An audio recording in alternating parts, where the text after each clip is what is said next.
Welcome once again to another edition of Good Books Radio. I'm your host this week, Dr. John Cook, and with me today is Steve Gilliland, who is a member of the Speaker Hall of Fame, an honor bestowed on less than 220 speakers worldwide since '77. Notable speakers such as Ronald Reagan, Zig Ziglar, and Norman Vincent Peale are also part of this prestigious group. The author of 7 books, Steve was named Author of the Year by Advantage Media Group in 2010. His book, Enjoy the Ride, has been on the publisher's bestseller list for a record 9 consecutive years and serves as the cornerstone to Steve's personal and professional philosophy. Steve speaks to more than 250,000 people a year and has shared the platform with numerous dignitaries and celebrities, including best-selling author Dr. Ken Blanchard, former University of Tennessee women's basketball coach, my favorite, Pat Summitt, and comedian Howie Mandel. He's considered a master storyteller and a brilliant comedian, and Steve can be heard daily on Sirius XM Radio's Laugh USA and Blue Collar Radio. Whether Steve is strengthening leaders or helping organizations increase revenue, he provides the facts and logic that guide clients to set clear objectives and achieve projected outcomes. This is a marvelous body of work from a guy who's worked with 20 Fortune 100 companies, including Boeing and Coca-Cola and GM. And the book we're looking at today is an easy read and a very interesting one called Detour, Developing the Mindset to Navigate Life's Turns. Steve, welcome to the program. Thank you, Dr. Cook. This is a book about how everybody has the twists and turns in their path in life and how to manage those well. I'm calling it the 6 R's. You call it 6 mindsets: recognition, reaction, reality, resourcefulness, receptiveness, and resolution. And we want to go through each of those just a little bit. But tell me, given your experience, what prompted you to write this book? Well, you had mentioned the other books that I've written. The first book that I wrote back in 2005, which became a bestseller, was called Enjoy the Ride. Mm-hmm. And the premise of the book was, it's not how you start this life and it's not how you finish this life. The true joy of life is in the trip. Everybody loved the book. I would speak, I would use the humor, and everybody would say, man, that is so true. And, of course, the end of the book, I said, life is short, enjoy the ride. Well, then a few years later, after, a few more books, people would come up to me and say, okay, so love the enjoy the ride, love the other stuff, but what about the blind spots? What about all the potholes? And somebody said to me, what about the detours? What are we supposed to do? How are we supposed to handle those? And it was funny because I started to think about that, and then I was getting older, and, my body of work was growing, and I kept having people just throw this word change, how should I handle this? Or, how am I going to handle this? And then, of course, my children were having I'm having grandchildren. And before I knew it, I was like, there's a subject matter out there that I really think needs to be tackled, and it's on change. And then one day I just scribbled down, it's the curves in life that make us strong. And it was based on something my mom had said that, my mother was always preaching to me, what you go through in life will make you bitter or better, stronger or weaker. So I thought, what? I'm going to help some people when they hit that detour. What should they do? That's great. You start off by mentioning that no one grows up in a perfect home with perfect parents and teachers and coaches and bosses and friends, and we all from time to time are disappointed or disillusioned or hurt in some way. And it's learning from the setbacks that's really key to this. It really is. The old saying, if it doesn't challenge you, it doesn't change you. Mm-hmm. That to me is something that I started to realize. And by the way, I was not one that really enjoyed change. I am, like a lot of your people listening, I'm pretty much a perfectionist. Somebody said the other day, they said, are you OCD? I said, no, I'm worse than that. I'm CDO. I actually put them in alphabetical order. So I was resistant to change. And then when something would happen that would challenge me, there was that part of me that was, I really fought it even harder because it's like, no, I can work through this, or, I can adapt. And before I knew it, I was struggling with it. But then I realized later, my gosh, the growth that I had. I just recently said this to an audience. When you go through the tough times, that's when you grow as a father. That's when you grow as a husband. That's when you grow as a parent. Mm-hmm. Yes, and you copped to being a workaholic for a long time and a perfectionist. How did that impact on your path to learning about handling detour as well? Well, I think what was happening was as a perfectionist and as a person that just was in that mindset. I think it was the way I had to learn to manage the stress of my life. And when things would occur. I needed to be able to say to myself, okay, I'm either going to get through this and it's going to be okay, or I'm going to make it bigger than it is. And there was too many times in today's world, the old saying is, really? People will say, really? And, now my theory is, you just have to assign the right value to situations and not create more stress than there really is. Mm-hmm. I do want to mention inertia because in the introduction section you talk about companies that sort of cruised along thinking that nothing would ever get in their way because they were at the top of their game, and so many turned out not to be the number one company in their particular business anymore. IBM's a classic example. Yeah, exactly, and that's something that I think what happens is there's a little bit too much too much apathy. And when you think of the Polaroids, and you think of the Sears, and you think of the Timex, and of course, if I say Levi Strauss, Kodak, Zenith, Nestle, what people, they'll recognize them, but what they don't know is, and some of them may know, but they were the number one company in that market. And, today when you think about Kodak, when you think about Polaroid, when you think about some of those brand names, it's Sears. When you think about Sears, Firestone, they were all number one. And I think they became a little bit apathetic. And something that I believe, too, is whenever you're winning, you always seem to be invincible. You just don't feel like you can be touched. And of course, those that know the IBM story, that's kind of what happened to them. Yeah, and that quotable quote you just gave us: whenever you are winning, you always seem to be invincible. You have a lot of great maxims throughout the book, and we'll cite some of them from time to time. But another one in that very same chapter is when you least expect it, life challenges your courage and willingness to change, and in such moments you can either accept it for what it is or make it what you want. Yeah, and I think sometimes there's the word courage.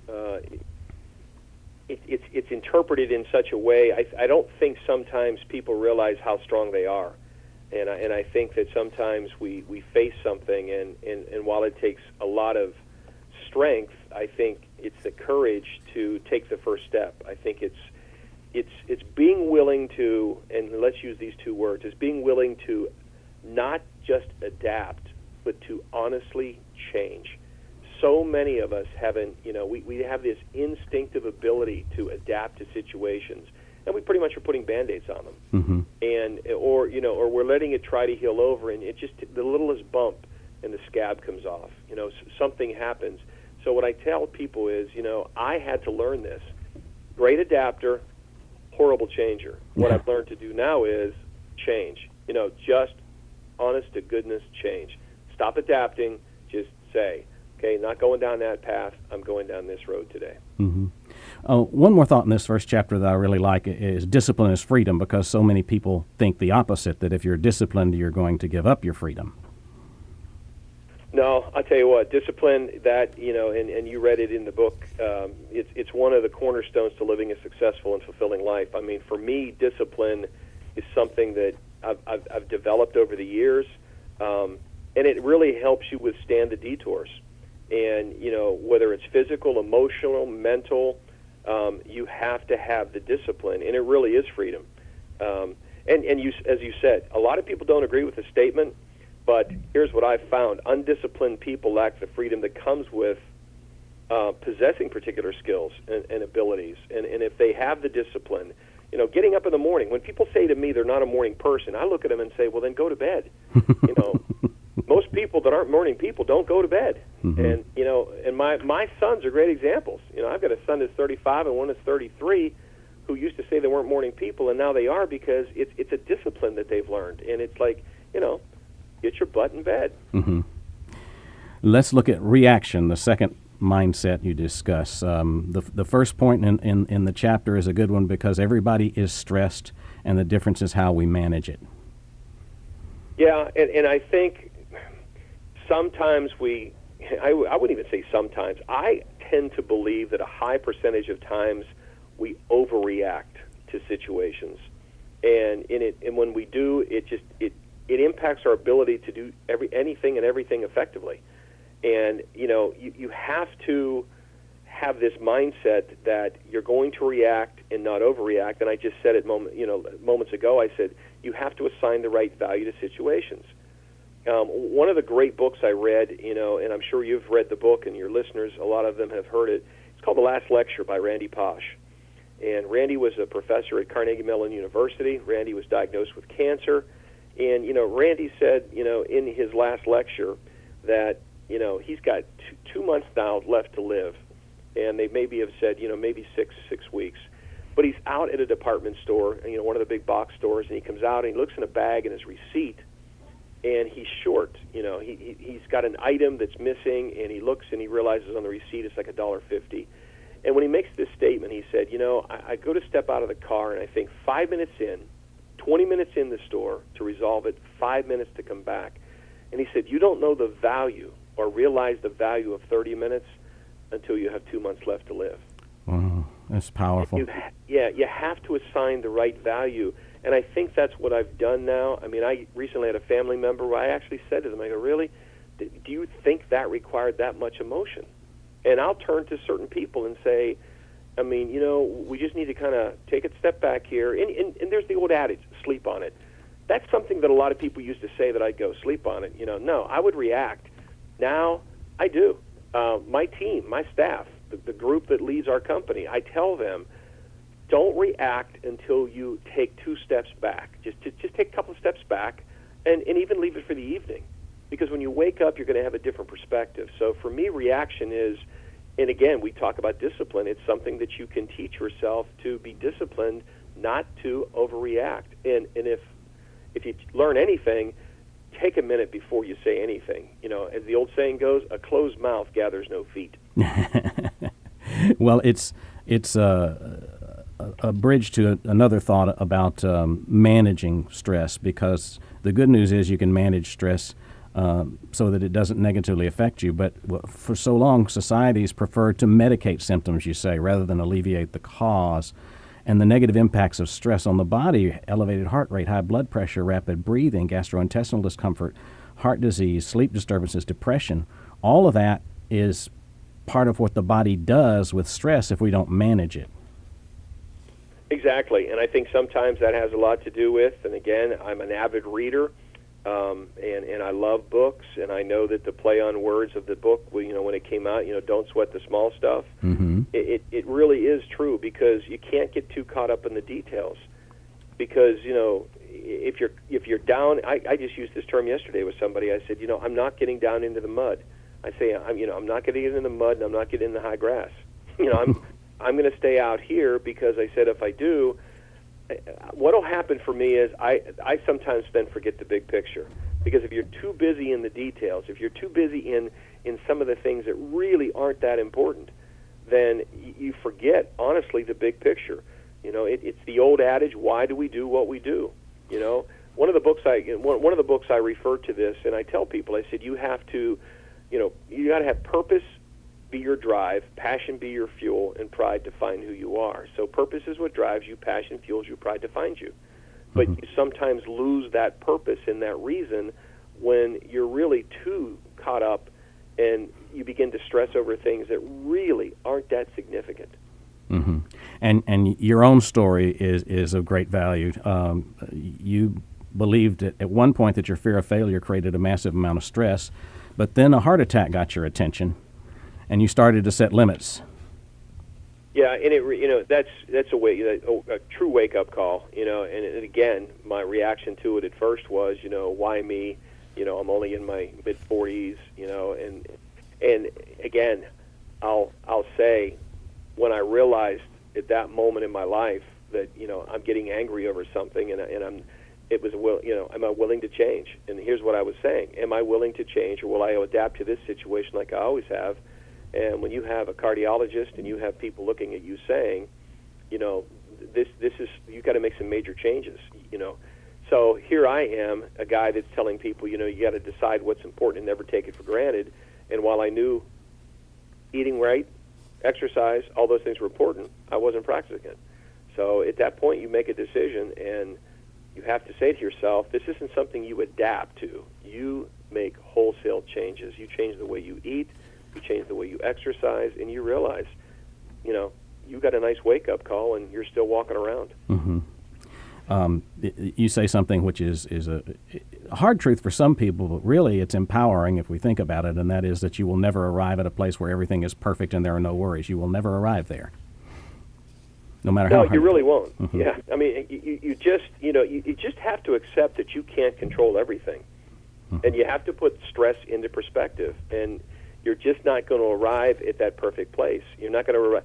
First of all, you're not going to marry the perfect person. You're not going to have the perfect friendships, And again, use them to grow. I think every time, I've grown the most in my marriage, every time I've grown the most as a father, and every time I've grown the most in my business is when I have faced the biggest challenges. And by the way, as a writer, you grow when somebody is constructively critical of maybe what you wrote.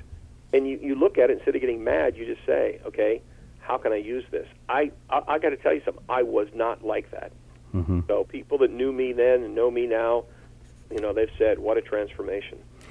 And you also say that you'll learn more from failure than from success. That's an interesting note. Well, you always do, because, you can give example after example after example, and I think, and I don't want to jump ahead, to the end, but that's one of the things that I talk about is, all of the people who failed, and, had they not failed, I mean, think of Steve Jobs, think of J.K. Rowling. I mean, think of the game changers that had they given up and it hadn't been something. Sylvester Stallone, that's one of my favorites. When you think of Sylvester Stallone pitching a movie, and almost 1,000+ studios and producers, everybody's turning him down, and they turned him down not because they didn't like the movie, but he wanted to be the star in it, and they just said, you're not a prototypical person that should be a boxer. And as we all say, who's laughing now?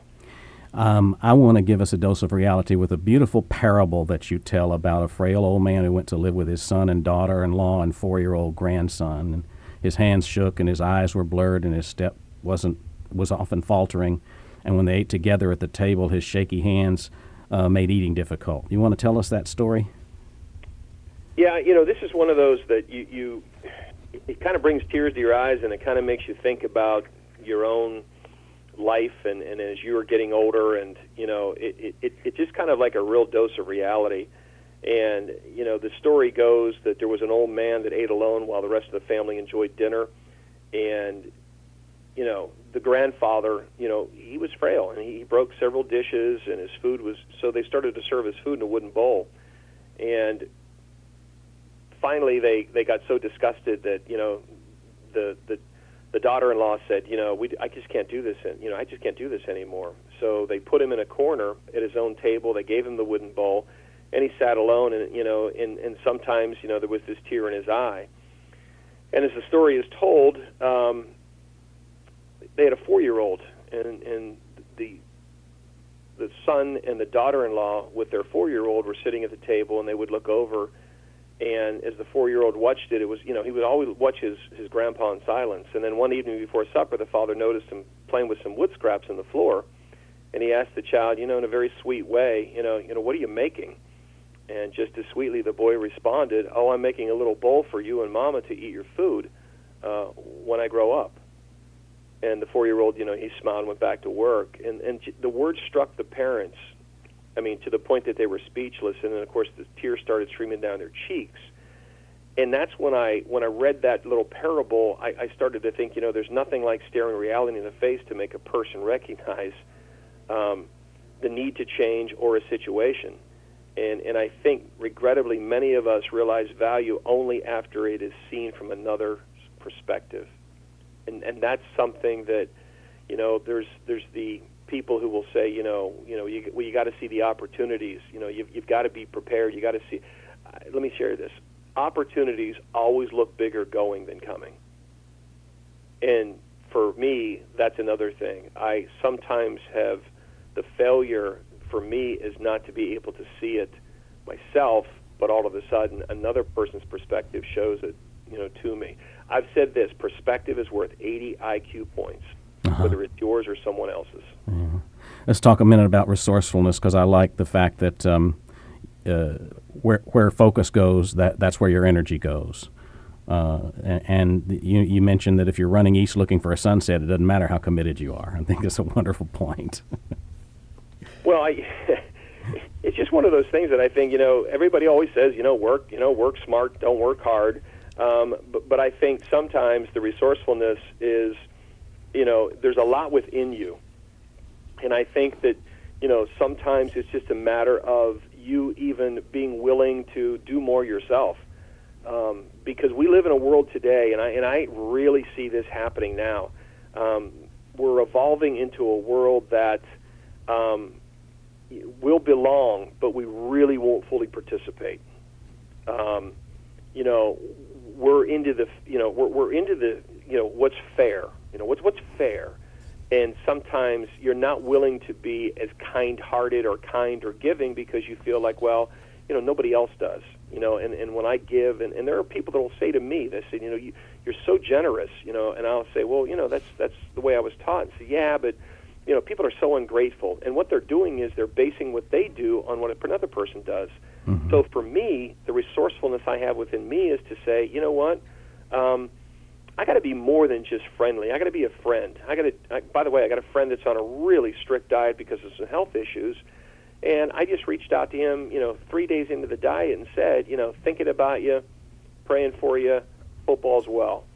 And, he responded back and said, you have no idea what that means. Well, again, that's that resourcefulness. And it doesn't mean something grandiose sometimes. It just means be resourceful and do more and think outside. It's like creating your own trademark. You create your own trademark in ways that people will see who you are, but then they look at it and say, wow. And you just think of things, little things that can be done. Companies, there are organizations that have separated themselves because of the little things they've done. Mm-hmm. You mentioned Sears among those companies that were once at the top of their industry. My dad worked there for 38 years before he retired. And one of the things you say in here is about how new generations are no longer remaining loyal to a firm they know has no loyalty to them, and that we have to constantly reinvent ourselves. Yeah, because we're in a world today where let's face it, it's the number of jobs that a person will hold from the time they graduate from college has changed dramatically over the years. But I think also the mindset of some of the organizations, and I think that the flames have been people are fanning the flames, and of course we have so much more media coverage and so much more technology at our disposal, which isn't bad. But what it does is it exposes a lot of that. And what ends up happening then is, we watch companies, the greed, we see the stories, we see the mergers, the acquisitions, we see everybody trying to get bigger, and then all of a sudden, the person that's, we call it the rank and file, or we call it that, that little junior executive is saying, well, there's no brand there's no loyalty to me. There might be loyalty to a brand and grow this business, but there's no loyalty to me. Great statement was made one time by a very powerful person in a company who stood there and said, do not expect employees to be loyal to us or to you until we're more loyal to them. And I think that's the extension of it. We've got to be loyal to people. The old saying, we got to go to the wall for them. A lot of that doesn't happen anymore. Mm-hmm. It's an individual, how can I help myself? I'm in it for myself mentality. I'm going to cherry pick a couple of thoughts with the 5 minutes we have left on the receptiveness chapter in a section called Chickens Don't Lay Eggs Benedict, which I love that saying. You talk about when people say, I wish I could cook like you, what they're saying is they're not willing to try new things, or I could never afford that, which is basically admitting that they would love to have what I have, but they're not willing to work hard to acquire it. That's the lesson worth looking at. Well, it comes back to the thing. We live in a world where everything is either pre-mixed, pre-cooked, or, everything is packaged already. It's the fast food. It's that fast food mentality. And, the inclinations of, this latest generation is to gravitate towards anything that's easy, anything that's quick, little obligation. And for those that will read the book, that's one of the things that I talk about. The millennials aren't big on making commitments to people or to organizations because they're not only trying to find themselves, but it's all immediate gratification. And, there's so many different things, but I tell people there's no shortcuts. And when somebody says to me, gosh, I'd give anything to, I look at them and say, well, why don't you? Well, but there's always a rationalization, there's always an excuse, but a lot of times, and I'm going to use this term, they're not willing to do the heavy lifting. They're not willing to even sacrifice anything to get there. I mean, when I look at myself and my career and the speakers that have approached me, and I'm talking speakers that have come to me and said, gosh, I wish I had your schedule, I wish I was as busy as you. If any of my family is standing around, I don't even have to say a word. They just kind of look at them and go, well, if you want what he's got and you want to get there and be booked that many times, then you have to do this. And so many times people look like, well, I don't want to do that. I mean, isn't there an easier way? Isn't there a faster way? And that's the same thing. That's why Chickens Don't Lay Eggs Benedict was, go out to dinner and you see that great meal. You're like, wow. Well, there's a chef back there that worked hard and did a lot of heavy lifting to put that the way it is. The last of the 6 mindsets one must adopt is resolution, to be resolved to do something and take that course of action. And you mentioned Nike launching Just Do It in 1988. And you say in the book, the phrase just do it doesn't offer much wiggle room, but then again, that's the point. Exactly. I mean, that is so, I couldn't have said it any better, so I didn't. So I thought I'll let Nike say it, like just do it. And I actually spoke for NASA, and I'll never forget getting down there for NASA, and I was being briefed by some people and who was in the audience, and I looked on the wall, and it said failure's not an option. It's like that zero tolerance, and I thought, that's what we have to do. It's like there's no wiggle room. You just have to be the best at what you're doing, and some days you just have to say to yourself, there's only one way I'm going to be able to accomplish this, and that's start doing it. Just do it.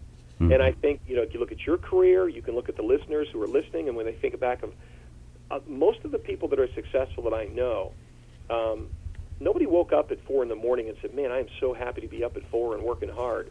But they realized that getting up at 4 and working hard is the means to the end of what they want. In the Q&A section, I've got about a minute left, but I wanted to talk about people addicted to their phone. You talk about, the question is, those who know you find your indifference toward operating a mobile device interesting. How have you avoided getting caught up in the up-to-the-minute technological paraphernalia? Yeah, I'm a person that, and I'll say this as quick as I can, I just believe that we miss so many moments, and I just believe that how many of those moments really, truly matter. And I will give the example of recently being at my grandson's t-ball game, and when I looked in the stands and I saw 18 parents, their children are playing along with my grandson, 18 parents, I saw 11 of them on their mobile devices, not even watching the game. And I'm not critical of it. Like I told you earlier, technology is wonderful, but we have to put everything in perspective. You go into a restaurant and you see a mom and a dad and 4 children, and they're all on their mobile devices. That's the part of it that I feel, we've lost sight of truly what is important. And as I teach at a university, I see the same thing in classes and in the courtyards everywhere else. That's going to have to be our closing thought. Unfortunately, we've been conversing with Steve Gilliland. The book is Detour, Developing the Mindset to Navigate Life's Turns. I'm your host, Dr. John Cook. I remind you, if you don't hear our 4 broadcasts during the week at their regularly scheduled times, you can also catch our YouTube channel, Good Books Radio, Strong and Cook, and you can find our books recorded there on YouTube. I'm your host, Dr. John Cook. Thanks for listening.